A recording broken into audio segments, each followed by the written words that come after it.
Hello mga ka-vegetarian!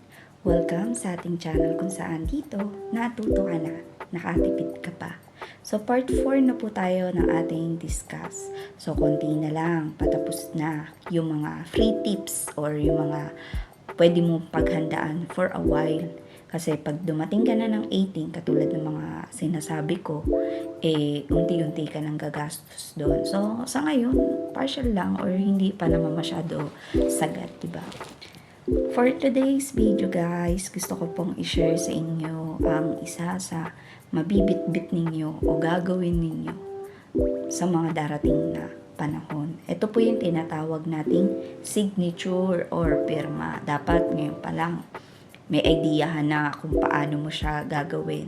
Pero kung di mo pa alam, pwede kong gawin sa iyo, videohan natin, mag-PM ka lang dito, tapos bigyan mo ko ng letters na ilalagay natin. So, gusto ko i-clarify yun na.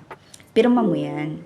So, bibigyan lang kita ng initial or yung partial lang na po pwede mong gayahin o po pwede mong mas gandahan. Kasi syempre, magkaiba naman tayo ng penmanship o yung pagsusulat natin, di ba?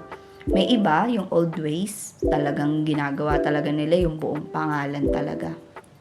So, tip ko po doon is, wag naman po yung masyadong mahaba. Yung maiksi lang. Okay, ito yung mga tatandaan kapag ka magpipirma ka na. Unique, simple, at saka mabilis lang siya. So, yung madali lang, yung nare-relax lang yung kamay mo. So, hindi naman po pwedeng sobrang simple lang. Baka mamaya, check lang yung ilagay mo o emoticon lang. Hindi naman pwedeng what if magkaroon ka ng milyong-milyong pera. Tapos, napakadali lang ng pera mo, diba? E di, guys, sino na lang makakuha ng check mo o ng bank account mo, automatic na mawi-withdraw nila lahat yung pera mo, diba? Kaya, kuha ka ng kapirasong papel.